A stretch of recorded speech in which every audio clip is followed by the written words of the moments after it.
한번 따라하겠습니다. 여호와께서 그를 범사에 형통하게 하셨더라. 여호와께서 그를 범사에 형통하게 하셨더라. 예, 바로 본론으로 들어가겠습니다. 어제 새벽 또 오늘 새벽에도 말씀드렸던 것처럼 오늘 함께 읽은 창세기 39장의 말씀은 그 시작과 그 끝이 하나의 말씀으로 소위 수미상관을 이루고 있습니다. 2절과 3절 말씀 이렇게 말하고 있습니다. 여호와께서 요셉과 함께 하심으로 그가 형통한 자가 되어 그의 주인 애굽 사람의 집에 있으니 그의 주인이 여호와께서 그와 함께 하심을 보며 또 여호와께서 그의 범사에 형통하게 하심을 보았더라. 또 오늘 함께 읽은 본문 마지막 23절도 그렇습니다. 23절 다 같이 시작. 간수장은 그의 손에 맡긴 것을 무엇인지 살펴보지 아니하였으니 이는 여호와께서 요셉과 함께 하심이라. 여호와께서 그를 범사에 형통하게 하셨더라. 아멘. 이처럼 창세기 39장은 그 시작도 끝도 여호와께서 그 요셉과 함께 하심으로 그가 범사에 형통하였다라고 하는 것을 말해주고 있습니다. 여러분, 성경의 구조상 앞뒤에 같은 혹은 유사한 말씀이 마치 앞과 뒤에서 괄호를 치듯이 그렇게 말씀이 나온다는 것은 바로 이 본문에 강조되고 있는 것이 무엇인가, 그 말씀뿐만 아니라 사실은 그 안에 있는, 그 중간에 있는 것이 중요함을 이야기하고 있습니다. 바로 거기에 주목하라고 하는 것이죠. 그래서 이런 구조를 통하여 성경이 우리에게 오늘 말해주고 있는 이 본문의 중심은 바로 형통함, 그런데 그 형통함이라는 것이 도대체 무엇인지를 우리에게 다시 생각해 보게 합니다. 여러분은 요셉이 지금 처한 상황에서 여러분 어떠한 면을 보면서 요셉이 형통하다, 형통했구나 여러분 느끼십니까? 그가 노예로 팔려갔지만 그 집의 모든 것을 관리하는 보디발 장군 집의 가정 총무가 된 것, 관리인이 된 것, 그것 때문에 요셉이 형통하게 되었다고 말씀하십니까? 아니면 주인이 요셉에게 모든 소유물을 관리하도록 맡겨서 그가 다룰 수 있는 물질과 여러 가지 일들이 많게 되었다, 그게 형통함일까요? 혹은 그가 맡은 모든 일에 하나님께서 잘 되게 하셔서 그 소유와 모든 것들이 그렇게 번성하게 된 것, 여러분 그것만이 여호와 하나님께서 요셉과 함께 하심으로 얻은 형통함입니까? 물론 요셉이 그 집의 노예로 종으로 있으면서 그 주인에게 인정을 받았다는 사실 그 자체도, 그리고 그가 다루고 맡았던 일들이 잘 되었다는 것 자체도 물론 하나님께서 그를 형통하신 것의 복이요, 그것이 결과라고도 말할 수 있겠습니다만, 그러나 그것만으로는 성경이 말하는 형통을 설명하기에 왠지 들어맞지 않는 상황이 요셉에게 펼쳐지고 있습니다. 여러분 아시죠? 그가 억울하게 옥살이 한 것입니다. 어떤 일로 요셉이 옥에 갇히게 되었죠? 주인의 아내가 요셉을 향해 뻗은 유혹의 손길을 요셉이 단호하게 거절하고 뿌리쳤기 때문이었습니다. 여러분 요셉을 유혹했던 이 여인을 한번 보십시오. 여인은 육적인 욕망에 사로잡혀 있었습니다. 그래서 수차례 반복하여 날마다 계속해서 그 요셉을 유혹했고, 그런 가운데 요셉은 또한 역시 계속해서 거절했습니다. 그러자 이 여인의 욕망이 무엇으로 변했냐면 분노로 변하게 되었고요, 그리고 그 분노는 다시 요셉을 향한 복수로 돌변하게 됩니다. 요셉은 수없이 안 됩니다, 싫습니다, 그럴 수 없습니다, 거절하고 또 단호하게 거절하며 그 자리를 피하여 도망치는데 여전히 죄의 유혹은 집요하고 끈질겼습니다.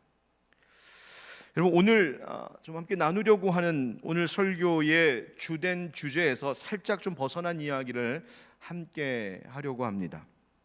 그렇다고 중요하지 않은 이야기 아닙니다. 매우 중요하고 심각한 이야기인데요, 사실 좀 조심스럽고 뭐라고 참 이 자리에서 말하기에 지금 막 일어난 일이라 참 어려운 이야기일지도 모르겠습니다만, 요 며칠 우리 사회에 참 가슴 아픈 사건이 연예계에 일어났죠. 여러분 잘 아시겠지만 영화배우 고 이선균 씨 일입니다.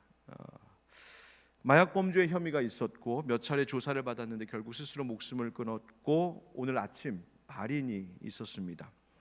인터넷에 올라온 뉴스 영상들을 보니까 고인의 아내와 동료 배우들이 오열하며 비통해하는 모습을 보았는데 참 마음이 많이 아프더군요.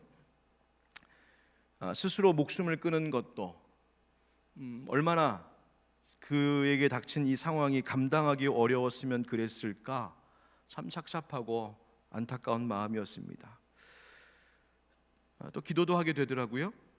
그의 가족들, 지인들, 그리고 이 일로 인해서 충격을 받은 이 사회에 하나님께서 좀 위로해 주시기를, 하나님이 그 상처들을 만져주시기를 바라는 마음도 있고, 또 이 일로 이 사회에 어떤 분이라도 이 일에 영향을 받아서 깊은 우울증에 빠지거나 자살의 충동을 함께 느끼는 일이 퍼져가지 않기를 기도하는 마음이 있었습니다. 정말 여러분, 이 사회를 위하여서 기도해야 합니다.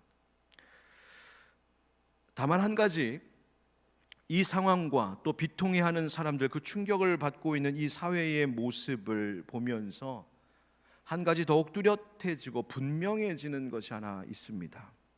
그것은 다름 아닌 죄가 얼마나 무섭고 악한 것인지에 대한 것입니다. 죄악이 얼마나 우리를 비참하게 만드는지, 악한 일들이 얼마나 우리를 비통하게 만들고 그것이 우리의 영혼과 공동체를 어떻게 파괴하는지, 그것이 보이고 있습니다. 그 사건 자체를 저는 잘 모르지만 그가 그것을 뿌리칠 수 있었다면, 그가 그 자리를 피했다면, 그가 그런 사람들과 상황에 함께하지 않고 어울리지 않았다면, 도망쳐 버렸다면 이렇게까지 되는 일은 없지 않았을까 하는 안타까운 마음, 저의 어설픈 생각이 듭니다. 죄가 무섭고 그렇게 악하고 죄의 유혹이 그렇게 독하며 끈질깁니다. 다시 기회가 있을 때 언젠가 좀 다루었으면 좋겠다 하는 주제이기도 한데요, 특히 이 요셉에게 있었던 유혹과 같이 육적인 욕구, 성적인 욕망, 유혹, 음란의 죄, 이것이 우리가 얼마나 경계하고 끊어내야 할 죄임을 여러분 잊지 마시기 바랍니다. 저 어느 책에 보니까 성적 유혹의 이 끈질김에 대하여 이것이 얼마나 강한지를 어떻게 표현했냐면, 그것은 죄를 남기기까지 꺼지지 않는 불같은 성적 유혹이다, 그렇게 말하더군요. 그러니까 성적인 이 육신의 욕망은, 정욕은 끊임없이 계속해서 우리 가운데 일어난다는 것입니다. 그러면서 이렇게 말하더군요. 잠언 6장 27절에 불을 가슴에 안았는데 어찌 그 옷이 타지 않겠느냐라고 하는 구절을 인용하면서, 욕망은 일단 일어나면 채워지기 전까지는 좀처럼 꺼지지 않습니다.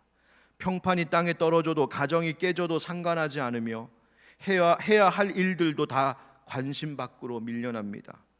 본능적 욕구는 그 속성상 부끄러움이나 위험에 대한 경계를 고려하지 않고 그저 채우려만 하기 때문입니다. 그리고 그 욕망이 채워진 다음에야 자기가 무슨 짓을 했는지 보게 되고, 안전에 대해 생각하게 되고, 하나님과 양심 앞에서 부끄러워하게 됩니다. 성적 욕망의 통제 여부는 나이가 많고 적음에 상관없습니다 라고요. 여러분, 한번 생각해 보십시오. 요셉은 어떻게 그것을 이길 수 있었을까요? 더군다나 요셉은 혈기왕성한 젊은 남성이었습니다. 그리고 17살의 고향과 가족에게서 떨어져 나와 외로운 날들을 보내는 사람이었습니다. 매일 밤 외롭지 않았겠습니까? 누군가가 그에게도 필요하지 않았을까요? 그런데 갑자기 아름다운 여인이, 그것도 권세가 있는 그 주인의 아내가 잠자리를 요구한다? 아니, 성경의 표현을 보면 명령을 하는 겁니다. 같이 동침하자라고 말이죠. 여러분, 어쩌면 흔들리지 않았을까요? 어떻게 요셉은 그 유혹을 참고 이겨낼 수 있었을까요? 무엇이 그로 하여금 싫다 말할 수 있게 하고 안 된다라고 거절하는 그 단호한 결단과 용기를 갖게 했을까요? 성경에 나오지는 않지만 이런 상황이 무엇으로부터 시작되었는지를 다시 되돌아가서 우리가 생각해 보면 무엇이 그로 하여금 이 위기를, 이 유혹을 이길 수 있게 했는지 우리는 얼마든지 생각할 수 있습니다. 그것은 바로 하나님께서 요셉에게 주신 꿈이었습니다. 곡식단들이 자기에게 절을 하고 해와 달과 별들이 자기에게 절을 하는 그 꿈이었습니다.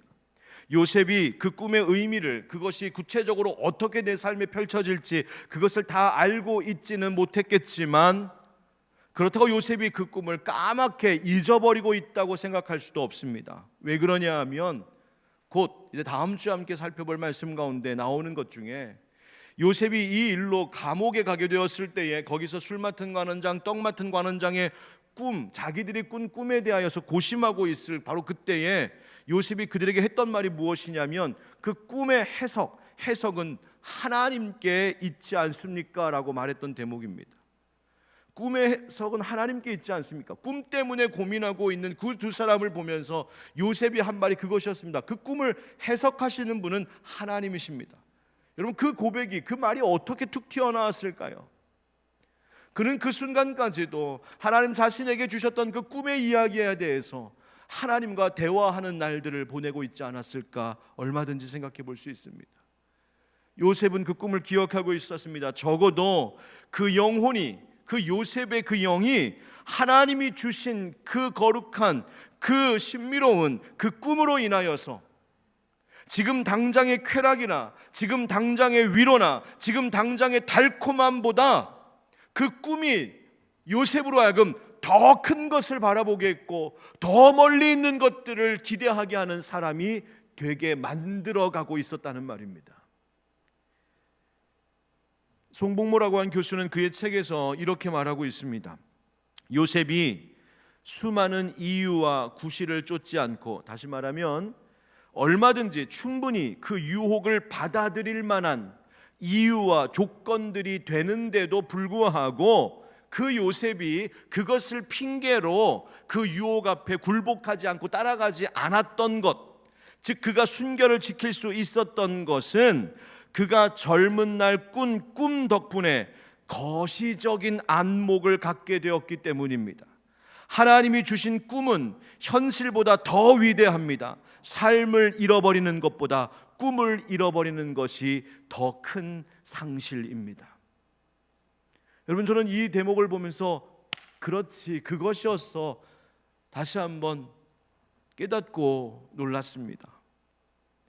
여러분, 우리가 꿈이라고, 지금 성경이 말하고 있는 이 요셉이 꾼 꿈이라고 말하는 것의 의미가 무엇일까? 그냥 단지 어느 날 밤 꾼 꿈, 그런 것 아닙니다. 어느 날 하나님께서 그냥 꿈과 환상을 보여주셨다, 그냥 그렇게만 한정적으로 생각하지 않아도 되는 것입니다. 요셉에게 꿈을 꾸게 하신 것은 무엇이냐면 하나님께서 그의 영혼 가운데 그의 생각과 그의 마음과 그의 성품과 인격과 행실과 그 모든 것 가운데 하나님의 꿈이 담긴 씨앗을 심으셨다는 것입니다. 그래서 요셉이 그것을 다 이해하지는 못할지라도 그것으로 인하여 요셉의 생각과 마음의 크기와 방향이 바뀌어져 하나님을 향하게 하는 인생이 되게 하셨다는 이야기예요. 땅의 것, 육의 것, 그냥 세상의 것만 생각하고 그것만 따라가고 당장 내 육신이 편한 것, 당장 내 정욕을 채울 수 있는 것, 그것만 추구하는 그런 인생이 아니라 하나님이 요셉의 마음 가운데 그 꿈을 심으신 이후로 그는 하나님을 생각하고 위의 것을 생각하고 당장의 것이 아닌 하늘의 영적인 것, 신령한 것, 하나님이 이루실 장래에 있을 그 하나님의 복된 일들을 추구하는 인생으로 성장해 가고 있었다는 것입니다. 바로 그 변화와 성장의 씨앗을 심으신 것이 바로 하나님께서 어린 요셉에게 처음 그 꿈을 꾸게 하신 것의 의미였어요. 그리고 그것이 세월이 갈수록 여러 가지 시련과 역경 속에서 조금씩 더 자라나면서 요셉으로 하여금 그의 젊은 날의 생각과 판단과 행동 방식, 그 모든 것들이 거룩하게 변화되어 가고 의롭게 되어가고 성장하게 하셨고 결국 하나님이 바라시는 하나님의 사람으로 만들어가는 그 삶의 방향을 택하여 가게, 바로 그 꿈이 그 안에서 역사하기 시작했다는 겁니다. 그저 성적인 유혹과 같은 일순간의 그 육적인 쾌락이 아니라 영원한 하나님의 생각을 따라가고 하나님이 이루실 멀리 있는 것들을 바라보는 그 인생. 그래서 그는 그 유혹 앞에서 뭐라고 고백했었습니까? 어찌 하나님께 내가 죄를 지으리까? 그냥 내가 법을 어기는 건 안 됩니다. 내 주인의 신뢰를 저버릴 수 없습니다. 단순히 그 차원이 아니라 그 앞에서 무너지는 것은 내가 하나님께 죄 짓는 것입니다. 하나님이 내 인생 가운데 시작하신 그 거룩한 일들을 내가 막아버리는 것, 내가 방해하는 것입니다. 그럴 수 없습니다. 그렇게 고백한 것이죠. 우리 사랑하는 성도 여러분, 이번 연말에 그리고 다가오는 새해에 하나님이 주시는 그 꿈을 꾸는 여러분 되길 주의 이름으로 축복합니다. 그 꿈이 그냥 내가 어느 날 밤에 자다가 꾸는 꿈, 그냥 또 기도하다가 보는 환상, 여러분 그것만을 말하는 것이 아니라 우리가 함께 예배하고 우리가 함께 찬양하고 말씀을 듣고 기도할 바로 그때에 내가 일상 가운데서도 하나님 묵상할 때에 하나님께서 내 마음 가운데 심어주시는 그 소망, 하나님께서 내 마음 어느 한 구석인가 한 곳에 씨앗과 같이 심어주신 그 영적인 거룩한 그 씨앗, 그 기대감이 우리 가운데에서 처음에는 겨자씨 같던 것이 나중에는 겨자나무와 같이 그렇게 커져가는 그 은혜가 있기를 주의 이름으로 축원드립니다. 하나님께서 그래서 앞으로 내 인생 가운데 내가 가는 이 길에 언젠가 이루실 그 선한 일, 진정으로 복된 일을 멀리 내다볼 수 있는, 아까 그 교수의 말과 같이 영적인 안목으로, 거시적인 안목으로 그 멀리 하나님의 큰 일을 바라볼 수 있는 우리 하늘빛 광성교회 모든 성도들 그리고 우리의 자녀들이 되기를 예수님의 이름으로 축원드립니다. 그렇게 하나님의 마스터 플랜, 하나님의 빅픽처를 볼 수 있는 사람, 그것이 바로 하나님이 꿈을 주신 사람들입니다. 여러분, 어떻게 그 꿈이 우리 가운데 심어지는 것일까? 말씀을 통하여 주신 하나님의 약속이 우리 가운데 꿈이 될 줄 믿습니다. 말씀을 통하여 불러일으켜지는 우리 안에 그 거룩한 기대감이 그 씨앗이 되는 것이죠. 찬양하면서 기도하면서 우리의 마음 가운데, 그래, 하나님께서 내 인생에도, 하나님께서 우리의 가정에도, 하나님께서 내 자녀들에게도, 하나님께서 사랑하는 우리 하늘빛 광성교회 안에도 어떠한 일들, 그와 같은 일들을 이루실 것을 나는 기대하고 있고, 나는 그렇게 될 줄 난 소망하고 나는 믿는다. 그렇게 변화되어가고 성장해가는 우리의 모습을 나는 기대하며 산다. 이것이 진짜 기쁨이고 이게 진짜 축복이야 라고 하는 그 마음을 성령님께서 우리 가운데 부어주시는 것, 바로 그 꿈이 우리 가운데 가득 차오르기를 다시 한번 예수님의 이름으로 축원드립니다. 바로 그렇게 하나님께서 우리에게 주시는 이 꿈의 힘이란 현실의 유혹이나 혹은 현실의 위협보다도 더 강한 힘이 있습니다. 바로 요셉에게 그것이 있었던 것이죠. 그것이 요셉의 생각과 마음, 행동과 삶의 모든 것들을 거룩하고 의롭게 변화시켜가며 성장시켜 더 강하게 그를 만들어가고 있었습니다. 자, 이제 다시 오늘 주제로 돌아옵니다. 형통함, 그것이 무엇일까? 여러분 생각해 보십시오. 만약 여러분이 하나님 곁에서 하나님을 보좌하는 한번 천사라고 한번 그냥 상상을 해보세요. 지금 하나님 곁에서 하나님과 함께 요셉의 상황을 함께 지켜보고 있다면 천사로서 여러분은 어느 타이밍에 하나님, 바로 지금이 요셉에게 복을 내리실 타임입니다 라고 여러분 하나님 앞에 청하시겠습니까? 여러분, 이 순간 아니었을까요? 하나님께서 그의 영혼에 심으신 그 꿈의 영향력 때문에 그가 순결한 선택을 할 수 있게 되고, 그래서 그가 그 여인의 수차례의 유혹에도 불구하고 거절하고 또 거절하고 또 거절할 때, 심지어 옷을 벗어놓고라도 도망쳐 나올 바로 그때, 그렇게 죄가 집요하게 요셉을 유혹해도 요셉이 끝까지 하나님 앞에서 그 순결함을 지켜냈을 바로 그때, 하나님, 지금이에요. 하나님, 요셉 너무 잘했잖아요. 하나님, 요셉의 죄의 유혹을 이겼잖아요. 하나님, 지금이 요셉에게 복을 내리실 타이밍인 것 같은데요. 하나님 잘 되게 해주셔야죠. 위기에 빠지지 않게 하나님 지켜주셔야죠. 여러분, 그렇게 말할 만하지 않겠어요? 그런데 오늘 성경을 보면 하나님 그렇게 하지 않으십니다. 여인이 이 분노와 복수심에 불타서 도망치며 벗어놓은 요셉의 옷을 손에 쥐고는 요셉의 등 뒤에서 소리를 확 하고 지를 때에, 그때 하나님 보호해 주셔야 될 것 같은데 하나님 그냥 요셉을 두십니다. 여인이 그 남편에게 이 일을 거짓으로 말할 때 그렇게 하지 못하도록 하나님 막아주셔야 되는데, 아니요, 거짓으로 다 고하게 합니다. 남편이 이 여인의 말을 듣고서 이 보디발 장군이 노하여서 이 요셉을 옥에 가두려고 할 때, 적어도 하나님이 이 모든 상황을 지켜보고 계셨다면 이 모든 일을 거절했던, 그렇게 대단하게 결단하고 용기를 내었던 이 요셉, 옥에 갇히지 않도록 하나님 막아주셔야 마땅한 것 같습니다. 근데 하나님 그렇게 하지 않으세요. 여러분, 이 시점에서 우리는 인간적으로 하나님께 하고 싶은 말이 생깁니다. 하나님, 뭐 하고 계십니까? 하나님, 지금이라니까요. 지금 복을 주셔야 돼요. 지금 지켜주셔야 되고 보호해 주셔야 돼요. 하나님, 지금 저 요셉이, 저 의로운 요셉이 저대로 옥에 갇히는 거 하나님 내버려 두실 겁니까? 하나님 의로우신 분이시잖아요. 요셉이 저토록 하나님을 향한 충성심을 갖고 그 충성심을 갖고 지켜내며 순결함을 지키고 저 정도로 집요한 죄의 유혹에 넘어가지 않으려고 몸부림을 친 요셉이었다면, 하나님 지금 요셉의 손을 들어주셔야죠. 하나님 지금 요셉으로 형통하게 하셔야죠.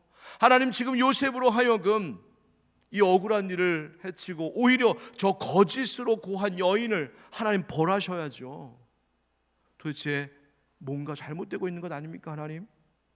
하나님께 소리쳐 물어보고 싶은 그런 타임이죠. 여러분, 우리도 우리의 인생 가운데 이렇게 하나님 앞에 막 물어보고 싶을 때 있습니다. 하나님, 내가 별로 그렇게 잘못한 게 없는 것 같은데 하나님, 왜 이런 어려움 가운데 우리가 있어야 합니까? 하나님, 내가 죄짓지 않고 살려고 애썼는데, 그래서 그 유혹이 있어도 하나님 내가 뿌리치면서 살았는데, 하나님 뜻대로 살려고 몸부림치며 왔는데, 하나님 왜 나에게 이런 어려움들이 있는 겁니까? 내 가족 중에, 내 주변에 예수 믿는 사람 하나 없는 그런 환경에서, 하나님, 그런데 저는 우리 가족들의 핍박을 이기고 예수님 만나고 예수님 믿고 그렇게 지금까지 외롭지만 그 핍박 가운데에서도 최선을 다해 믿음 생활하면서 살아왔는데, 하나님, 그러면 지금쯤 내 손 들어주셔야 되는 것 아닙니까? 승하고 말입니다. 하나님, 지금쯤 뭔가 내 삶 가운데 형통하다 할 만한 일이 있어야 되는 것 아닙니까? 적어도 지금쯤 됐으면 하나님, 누군가 나를 봤을 때, 야, 저 사람 예수 믿더니 복 받았네 할 만한 일들이 내 삶 가운데 있을 때가 되지 않았습니까? 하나님, 지금 타이밍 아닌가요? 그런데 왜 자꾸 더 힘든 일만 주십니까? 왜 더 감당하기 어려운 시련만 있습니까? 제가 새벽에 이렇게, 다른 때는 이제 예배 순서상 그렇게 못하는데 새벽에는 새벽기도 여러분과 함께 합심 기도하고 나면 잠깐 시간이 돼서 여러분들 새벽 기도회 때 이렇게 헌금을 하나님에 봉헌하면서 거기에 기록한 기도 제목을 바로바로 그때 봅니다. 또 한 주간 헌금이 정리가 되고 나면 거기에 있는 기도 제목들 제가 다 일일이 찾아보면서 함께 기도할 것도 함께 기도하거든요. 그런데 하나님 앞에 되게 답답할 때가 있습니다. 하나님, 지금쯤이면 응답해 주셔야 되지 않습니까? 수년 동안 같은 기도 제목으로 기도 올라오는 제목들이 있습니다. 매일 새벽마다 엎드려 하나님 앞에 기도하고 있는 분인데 가정에 삶 속에 어려운 일이 있습니다. 하나님, 누구보다도 신실하게, 누구보다도 하나님 보시기에 아름답게, 누구보다도 본인에게 믿음 생활하고 있는데, 하나님 왜 이분의 기도의 응답이 이렇게 더딥니까? 하나님, 불공평한 거 아닌가요? 부당한 것 아닌가요? 막 묻고 싶을 때가 있다니까요. 여러분, 어떻게 생각하십니까? 자, 그런데 성경은 이렇다 저렇다 답하지 않고 이 말씀으로 우리의 이 질문에 하나님이 응답하십니다. 20절 21절 20절 21절 우리 한번 같이 읽어볼까요? 시작. 이에 요셉의 주인이 그를 잡아 옥에 가두니 그 옥은 왕의 죄수를 가두는 곳이었더라. 요셉이 옥에 갇혔으나 여호와께서 요셉과 함께 하시고 그에게 인자를 더하사 간수장에게 은혜를 받게 하시매. 아멘. 아멘. 여기서 중요한 구절 하나 나오죠. 여호와께서 요셉과 함께 하시고. 여러분 잘 보세요.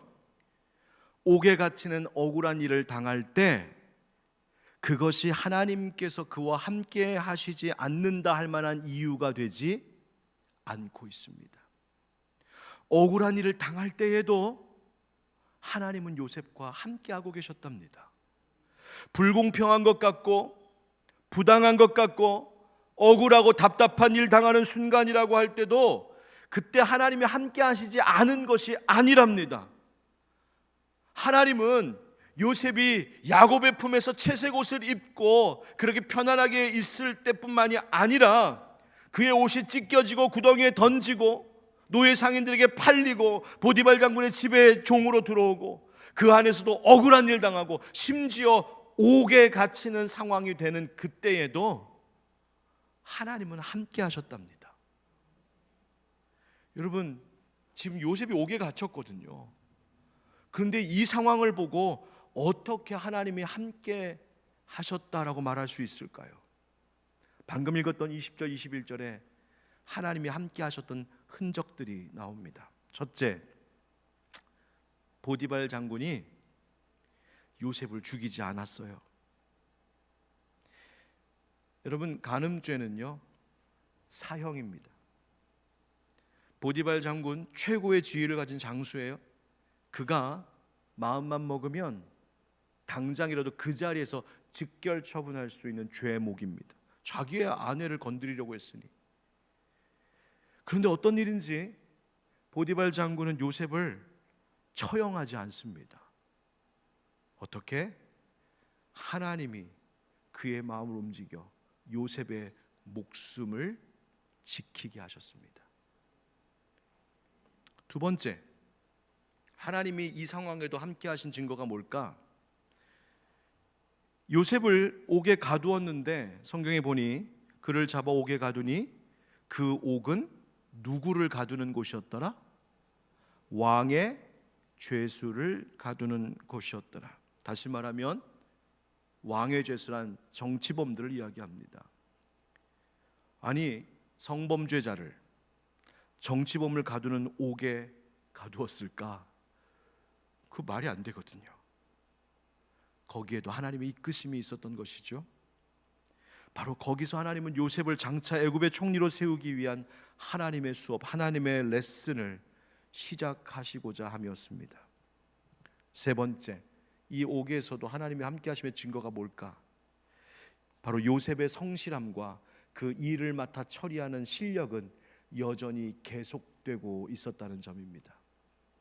22절 23절 읽어보겠습니다. 간수장이 옥중 죄수를 다 요셉의 손에 맡김으로 그 재반 사물을 요셉이 처리하고 간수장은 그의 손에 맡긴 것을 무엇이든지 살펴보지 아니하였으니 이는 여호와께서 요셉과 함께 하심이라. 여호와께서 그를 범사에 형통하게 하셨더라. 아멘. 여러분 요셉이요 옥에 갇히게 되었을 때 낙심하지 않았어요. 요셉은 자기 인생이 앞으로 어떻게 될지 몰랐지만 그럼에도 불구하고 낙심과 절망의 늪에 빠져서 허우적거리고 주저앉아 있지 않았어요. 아니 어떻게 그럴 수 있었을까?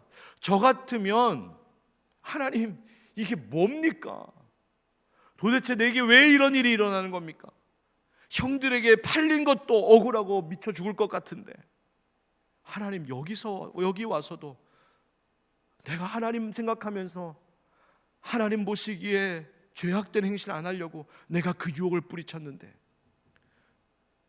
하면서 하나님 앞에 얼마나 답답한 마음을 호소했을까 싶습니다. 그런데 아무것도 보이지 않는 이 절망의 상황 속에서 요셉은 낙심하지 않고 맡겨진 일 열심히 일했습니다. 포기하지 않고 밥도 잘 먹고 생활도 잘하고 그래서 간수장의 눈에 들어와서 너 일 좀 맡아, 일을 다 맡겨주고 아예 간수장이 돌아보지도 않을 만큼 착실하게 자기의 하루하루를 살아내고 있었다는 거예요. 어떻게 그럴 수 있죠? 이유는 단 한 가지. 방금 23절에 나왔던 그 구절 따라합시다. 이는 여호와께서 요셉과 함께 하심이라. 이유는 단 이 한 가지였습니다. 낙심과 절망의 자리에 주저앉아서 다 손 놓고 숟가락 놓고 난 이제 죽겠습니다 해도 모자랄 판에 하나님이 요셉과 함께 하셔서 하나님이 그 마음을 붙잡아 주셔서 요셉은 하루하루를 성실하게 살아내고 있었습니다. 여러분, 이 말씀을 거꾸로 읽으시면 안 됩니다. 요셉이 유혹을 이겨냈더니, 요셉이 옥에서도 열심히 일을 잘했더니 그래서 하나님이 함께 하셨구나, 이런 거 거꾸로 읽는 겁니다. 아니요, 요셉이 유혹을 이길 수 있었던 것, 요셉이 옥에서도 낙심하지 않을 수 있었던 것, 거기서도 자기에게 주어진 매일의 일상을 잘 신실하게 착실하게 살아낼 수 있었던 이 모든 힘은 하나님이 그와 함께 하셨기 때문이었습니다. 하나님의 선한 능력이 그를 감싸고 있었고 그를 붙들고 계셨어요. 여러분, 요셉이 그것을 알지 않았겠어요? 여러분, 요셉의 상황을 한번 생각해보고 상상해 보세요. 요셉이 의지할 게 무엇이 있었겠습니까? 하나님밖에 없잖아요. 그가 억울한 일, 괴로운 일 당하는 모든 순간마다 요셉이 찾고 의지할 분이 누구였겠습니까? 바로 자기의 아버지 야곱에게서 배우고 알았던 여호와 하나님을 신뢰하는 그 믿음, 내 아버지 야곱이 들려줬던 내 할아버지 이삭이 바라봤던 하나님, 나의 증조할아버지인 아브라함이 고향을 떠나면서까지 끝까지 붙들었던 그 약속을 주신 그 하나님, 그 이야기 들으면서 그 마음에 새겨진 그 꿈을 또한 떠올리면서 그런 모든 순간마다 그 외로움과 절망의 한복판에서도 하나님 찾는 법을 배우고 있었던 것이죠. 하나님이 그것을 가르쳐주고 계셨어요. 어쩌면 장차 그가 애굽의 총리가 되면 여러분 더 많은 유혹이 있지 않았겠습니까? 화려한 왕궁에서 그 엄청난 권세 권력을 가지고 그 넘치는 부요함을 가지고 얼마나 많은 물질적인 세상적인 육신의 정욕적인 그 유혹이 얼마나 더 많은 자리일 수 있겠습니까? 그런데 그 자리에 오르기 전에 하나님은 철저히 요셉으로 하여금 하나님만 바라보며 사는 삶, 하나님만 의지하는 삶, 하나님의 은혜를 붙드는 삶의 법을 가르쳐주고 계셨어요. 옥살이 하면서 아무도 의지할 것 없고 누구 하나 내 편 들어주는 사람 없는 것 같고 하루하루가 벅찬 그 삶의 순간에도 그 모든 일에 대하여 그저 하나님과 이야기 나누는 법, 그 모든 일을 하나님 앞에 맡기며 살아가는 그 거룩한 성도의 삶의 방식을 하나님은 거기서 훈련시켜주고 계셨어요. 여러분, 지난 한 해 여러분이 어떤 죄의 유혹을 이길 수 있었다면, 지난 한 해 가정이든 일터든 심지어 교회 안에서든 어떤 괴롭고 힘든 일을 당한 그때에 낙심과 절망에 빠지지 않고 다시 일어나 여기까지 올 수 있었다면 그것은 여러분이 강해서가 아니라 위대하고 강하신 하나님이 여러분과 함께 계셨기 때문인 줄 믿으시기 바랍니다. 내가 믿음이 좋아서, 내가 성품이 좋아서, 내 인격이 좋아서, 내가 의지력이 강해서가 아니에요. 하나님이 그분의 선한 능력으로 나를 감싸 안아주고 계셨기 때문이에요. 자, 그렇다면 우리의 다가오는 2024년 새해도 우리는 의지할 분이 하나님밖에 없으신 줄 믿습니다. 하나님 능력 붙들고 살아가는 거 배우는 것이죠. 여러분, 새해에도 하나님이 우리와 함께 하심을 믿으십니까? 여러분, 어떻게 확신하세요? 여러분, 증거 좀 대보세요. 하나님이 내년에도 함께 하실 것을 어떻게 믿으세요? 있어요. 증거가 있어요.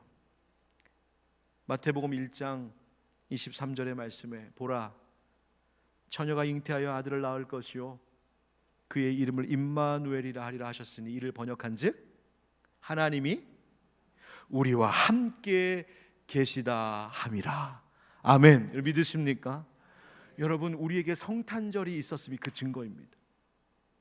우리가 지난 월요일 성탄의 기쁜 찬양을 부르고 예수님 나신 것을 즐거워하고 그리고 다시 오실 주님을 약속하며 대망하면서 우리가 지난 대림절을 보내고 성탄절을 보냈던 이것이 하나님이 우리와 함께 하심의 증거입니다.